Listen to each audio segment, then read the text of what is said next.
capítulo 13 del primer libro de Samuel, y vamos a retomar desde el desde el versículo 15, primera de Samuel 13, versículo 15.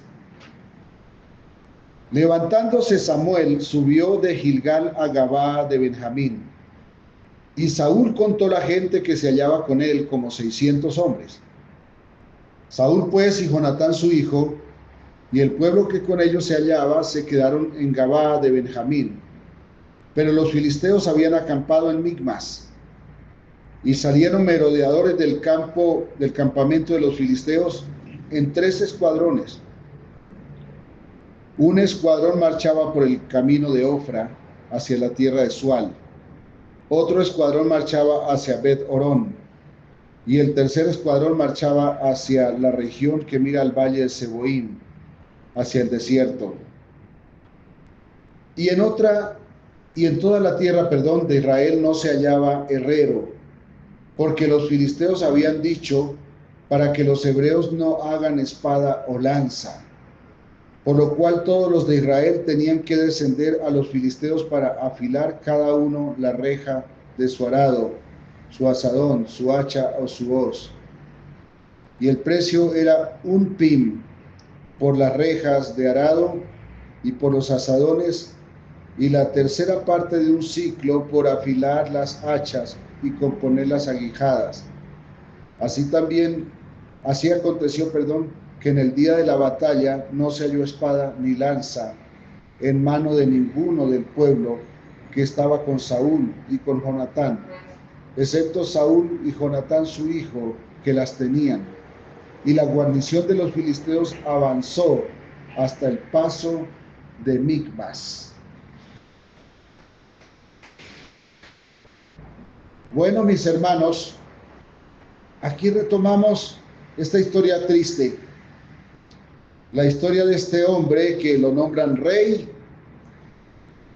Vive su primer año aparentemente normal después de las grandes victorias que hubo cuando gobernaba Samuel, que se sacudieron de la dominación de los filisteos. Pero a los 2 años del gobierno de Saúl, entonces él comienza a hacer las cosas que Dios había dicho que harían los reyes que los gobernasen cuando quisieron ser como las demás naciones. Y les dijo el Señor que les iban a quitar a los mejores hombres, y entonces Saúl escogió 3,000 hombres, 2,000 para su escolta y 1,000 para la escolta de su hijo, para ejército de su hijo.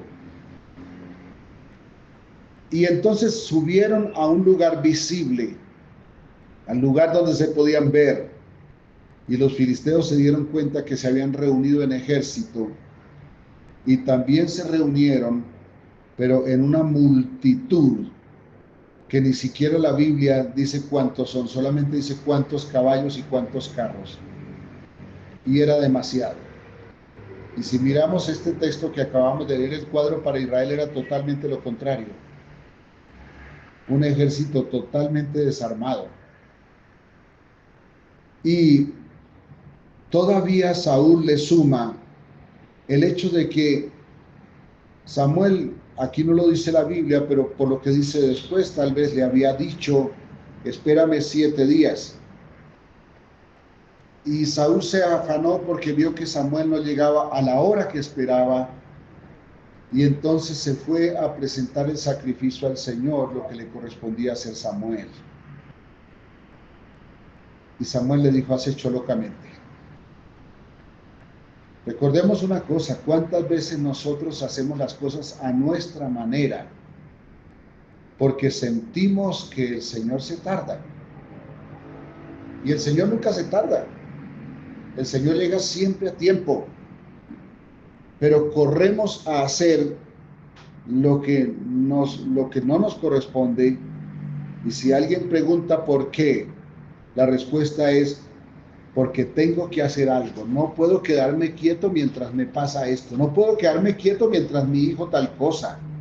No puedo quedarme quieto mientras mi papá, mi mamá, mi hermano, mi hermana le pasa esto. Tengo que hacer algo. y olvidamos que sin Dios no tenemos a dónde ir, no tenemos camino, no tenemos ruta, no tenemos fin, no tenemos una meta. Y por eso Samuel le dice a Saúl: has hecho locamente, y seguro que el Señor hoy nos está diciendo: han hecho locamente o no hagan locamente. Y entonces dice la historia que cuando el ejército de Israel vio a esta multitud de los filisteos, tuvieron miedo y corrieron a esconderse. Fueron allá al campo de Migmas, que significa escondido, y se escondieron en las cuevas, y se escondieron en muchos lugares donde pudieron. Y dice que entonces Samuel se fue a Gilgal, subió de Gilgal a Gabá de Benjamín. O sea, Samuel se retiró del lugar, y Saúl entonces se puso a contar, y ya no le quedaba tanta gente, le quedaba muy poca gente. Ya no tenía 2000 él, ya tenía 600. Eran 2000 Saúl y 1000 su hijo. Aquí se contó la gente que se hallaba con él como 600 hombres, ni siquiera fue exacto. Y se fueron con su hijo y los que quedaban con él, tal vez con los dos quedaban los 600. Y se quedaron entonces en Gabá, pero los filisteos habían acampado en Migmas, es decir, en los mismos escondederos donde se habían escondido los israelitas. Y de allí salieron 3 grupos de merodeadores hacia el campo de Israel, y se dividieron en 3. Uno hacia un lugar, hacia la tierra de Sual, hacia el camino de Ofra, que esto es polvo, ¿no? No son lugares atractivos. Y me llama la atención que hubo uno que tomaron el camino de Bet Orón. Y Bet Orón traducido significa desastre. Significa casa agujereada, casa llena de huecos. Este es el panorama del pueblo de Israel frente a la multitud de sus enemigos, los filisteos. Y finalmente el tercero caminaron hacia el valle de Seboim, mirando hacia el desierto. Y estaban invadiendo este territorio. Y enseguida la Biblia plantea este cuadro triste: y no había en Israel ni espada ni lanza. Llegaron a un punto de humillarse tanto que no había ni un herrero. Los filisteos se los habían quitado. Y si algún israelita necesitaba afilar su hacha o su asadón, tenían que ir donde los filisteos, y les cobraban para afilar su hacha o su asadón. Y esto es humillación, porque el pueblo de Dios, el pueblo escogido, el pueblo sobre el cual puso sus ojos, tenían que descender a tierra de sus peores enemigos para que afilaran su arado, su asadón, su hacha, su hoz. Y este es el cuadro más triste, ¿no? Imagínense un hijo de Dios suplicándole al diablo por algo. Yo sé que nos escandalizamos, pero es que pasa. Mire, hay cristianos practicando agüeros cuando sienten que Dios se ha tardado. Hay cristianos haciendo una cosa o la otra con tal de conseguir lo que quieren. Entonces el Señor dice: 6 días trabajarás, pero el cristiano trabaja 7 y un poquito más. Quisiera que el año tuviera 400 días o no sé cuántos para trabajar. Y en estas circunstancias es que los hijos de Dios dejamos de confiar en Dios para tener que pedirle ayuda a los enemigos. Y sé que nos ha pasado, porque en aras de lo que recibimos, de lo que ganamos, nos desgastamos más de lo que debemos. Y se nos olvida que el que provee, el que debe proveer es Dios, el que debe definir cuántos clientes entran a la tienda de un creyente es Dios. Entonces el cristiano no tiene por qué quitarle 50 gramos o 100 gramos al kilo de azúcar. Entonces no tiene por qué ser usurero en los precios. Porque si Dios bendice no habrá nada que detenga. Y alguien puede decir, pero es que yo lo hice y como no funcionó me tocó hacer esto. Y la respuesta es, si no estuvo dispuesto a esperar toda la vida en Dios, entonces nunca estuvo preparado para ser bendecido por Dios. Porque cuando uno se cansa y es capaz de cambiar a Dios y hacerlo a su manera, es porque nunca estuvo preparado para ser bendecido por Dios. La persona que confía en Dios está dispuesto a esperar lo que sea necesario. Y creo que un cuadro muy, muy hermoso para ver esta propuesta es el hecho de que Dios le da un hijo a Abraham y cualquier día le dice sacrifícamelo y Abraham madruga a hacerlo. Alguien puede pensarle Dios donde más le dolía, y creo que sí le dolió a Abraham, pero no tanto como imaginamos, porque la fe impide que las cosas nos duelan como pudieran doler. La fe hizo que el fuego no quemara.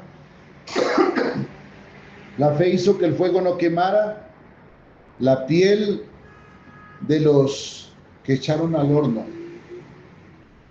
La fe hizo que los leones no quisieran probar la carne de Daniel. Bueno, es Dios quien lo hace, pero es una respuesta a la fe. Entonces, cuando nosotros estamos dispuestos a abandonar a Dios porque sentimos que se tardó, nunca estuvimos listos para ser bendecidos. Así que toda acción desesperada de un hijo de Dios no es más que una acción que revela la pequeñez de su fe. Y creo que aquí todos hemos caído. Todos hemos caído en esto. Tenían que descender a sus enemigos para las cosas mínimas. Saúl organizó un ejército que estaba desarmado. Olvidó que ya con Samuel habían conseguido una victoria inigualable por la bendición de Dios y que tenían su independencia y que había paz, pero se fueron a buscar pelea donde no tenían. Y aquí tengo que acordarme que hay muchos cristianos que la pasan buscándole pelea a Satanás. Nombran más a Satanás que al Señor en todo el día. Y eso voltean por aquí y mentiras del diablo, y voltean por aquí y mentiras del diablo. Parece que honraran más al diablo que a Dios. El secreto no es vivir agarrados con el diablo. Algún día tengo que compartirles algo que con todo respeto tengo en mi cabeza. Y es el hecho de que cuando Saúl, no siendo de la tribu sacerdotal, bendijo al pueblo el día que llevó el arca, comió los panes de la proposición y no murió. Ese día que él bendijo al pueblo, Dios estaba trasladando el sacerdocio de los levitas. Leví significa el que une la familia. Lo trasladó a los judíos, a Judá. Y Judá significa adorador. Creo que el tiempo de los guerreros, el tiempo de vivir agarrado con los filisteos ya pasó. El tiempo de ir peleando con Satanás ya pasó. Es el tiempo de los adoradores. Porque quien adora a Dios en espíritu y verdad, Él se le revela en bendición. Y Él nos provee la victoria, porque ya la pelea no es nuestra, es de Él. Porque Cristo vino a pelear por nosotros y venció. Ya no tenemos que pelear. Claro que tenemos que tomar decisiones. Las decisiones son de honrar a Dios. Pero he visto por mi experiencia y por la de muchos que quien la pasa agarrado peleando con los pecados regularmente fracasa, no consigue victorias. Pero quien se ocupa en conocer a Dios, en honrarlo, en poner por obra su palabra, tiene unas victorias que uno no se imagina. Entonces, ¿es tiempo de guerreros? No. Y creo, y tomo esto porque no había dicho del cuadro de Benjamín, de Leví y de Judá. Es que entonces se dividió el reino entre Israel, que significa palabra más, palabra menos, quien pelea, y la otra parte fue Judá, que significa adorador. ¿Y cuál de los dos reinos fue más grande? ¿El peleón o el adorador? Tenía más gente el peleón, pero vivió mucho más en victoria el adorador. También tuvo sus derrotas. Pero por cierto, hoy las únicas tribus que pueden decir quedamos como tribus son las tribus de Judá. Me refiero del reino de Judá, porque las otras fueron obligadas a mezclarse con los asirios y perdieron su pureza. Por eso judíos no se trataban con samaritanos, los consideraban impuros. Hermanos, que no nos pase a nosotros esto, que no nos siga pasando, que volvamos a la pureza y que nos acordemos que el que provee es Dios, no es mi fuerza. Claro que tengo que empeñar mis fuerzas, porque si no empeño mis fuerzas soy un flojo, soy un perezoso. No estoy obrando en fe, pero no son mis fuerzas las que ganan la batalla, es Dios. Por eso siempre hemos de esperar en Dios. Cuando Dios esté con nosotros, nuestras fuerzas serán multiplicadas. Cuando Dios esté con nosotros, no habrá probabilidad de derrota. No tenemos nada que ir a pedirle al enemigo, porque viviremos en victoria. No se hallaba herrero y tenían que ir a pedirle los favores a los mismos enemigos. Y así los dominaron. No tenían que pasar por esta vergüenza. A cada cosa le pusieron un precio. Y así que entonces para el día de la batalla salieron con ganas inicialmente, pero solo el rey y su hijo tenían espada y lanza. Y los otros venían con 6,000 caballos, con 6,000 carros, no sé cuántos, creo que eran 30,000 carros, 6,000 caballos, ya se me olvidó la cifra, aquí está atrás. Y venían armados, hermanos, y no, ni siquiera la Biblia menciona cuánta infantería era. Armados. Si algo reconoce la historia bíblica es que los filisteos fueron pioneros en manejar y aprender a usar el hierro. Así que estaban armados, hermanos, como decimos, hasta los dientes. Y cuando revisan Israel, solamente el rey y su hijo tenían espada. Los demás con garrotes. Hermanos, era una batalla de David contra Goliat. Sin Dios, eso no iba para ninguna parte. Entonces el día de la batalla no se halló nada. Ninguno del pueblo que estaba con Saúl tenía en su mano arma de hierro, los filisteos sí. Y entonces los filisteos avanzaron sobre el territorio del pueblo de Dios sin ningún problema, porque allí la única forma de obtener la victoria era que Dios estuviera. ¿Recuerdan en la victoria grande que tuvo Samuel? El profeta se puso en el lugar alto y clamó, y el Señor vino y los auxilió, y tuvieron la grande victoria. Pero ahora estaban una vez más desarmados, una vez más a expensas de sus enemigos. Y con esto quiero decir es que le pasa a los hijos de Dios, que quedamos a expensas de las miserias del enemigo, de las circunstancias en que muchas veces el enemigo somete a los hijos de Dios, porque los hijos de Dios abandonan la fe, hacen las cosas a su manera y comienzan a actuar no como Dios manda, sino como se les ocurre, como se les antoja. Y la palabra más adecuada es locamente estás obrando, locamente estás haciendo. A nosotros se nos ha vuelto costumbre que Dios es el último recurso. Y es verdad, Dios es el último porque Dios hace lo que nadie puede hacer. Pero Dios no solamente es el último recurso, también es el primero. La Biblia dice que Él es el todo en todos, pero a nosotros se nos olvida. Eso no significa que entonces no vamos al médico. Eso significa es que el médico solamente es un medio por el cual Dios obra, no es el fin. Pero hay cosas peores. Cuando los hijos de Dios van al estadio, van al Coliseo, van al Parque Simón Bolívar, porque allá va a estar el siervo fulano de tal a quien Dios usa. Y no va porque allí está Dios, va porque está fulano de tal. Se nos olvida que no son los siervos de Dios, es Dios. Déjeme termino con una experiencia en la cual tuve que humillarme y pedirle perdón a Dios. Una vez, un hermano de una de nuestras iglesias acá en Bogotá me invitó a predicar.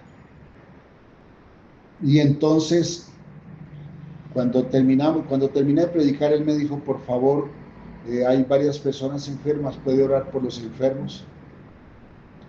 Y pasaron unas cuantas personas. Y ese día,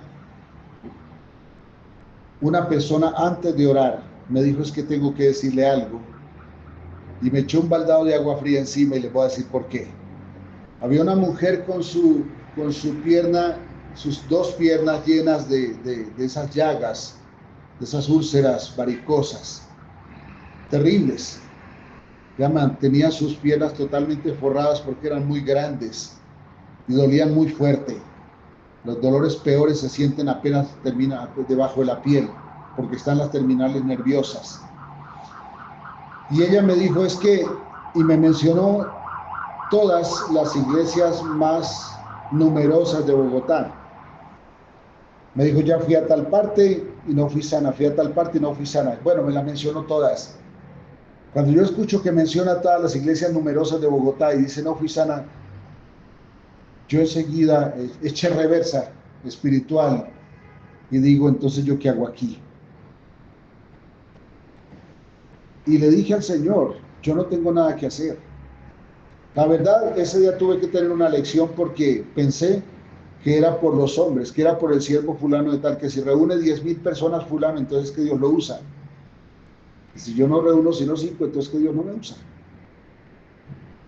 Resulta que, sin embargo, yo de puro guapo oré por las personas, tenía que cumplir, ya estaba al frente con un montón de personas, entonces oré por ellos.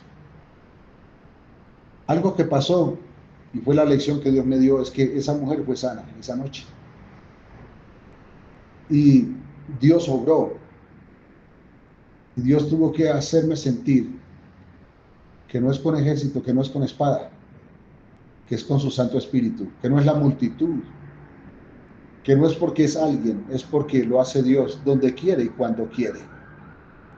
No es que los otros no fueran dignos, es que el único digno es Dios. Y que Dios lo hace cuando quiere, y ese día la lección era para mí. Así que, entonces, hermanos, tenemos que dejarnos caer en los brazos del Señor y recordar que es solo por Él y que es solo para Él, que nosotros solamente somos instrumentos y nada más. Y que nuestra misión incluso no es poner las manos sobre un enfermo para que se sane. Nuestra misión es predicar la verdad. Dios hará lo que quiera, con quien quiera, donde quiera, solamente que siempre lo hace en justicia. Amados, gracias por su paciencia. Dios los bendiga y es el momento para las inquietudes o para los aportes. Dios los bendiga. Gracias por ser tan pacientes conmigo.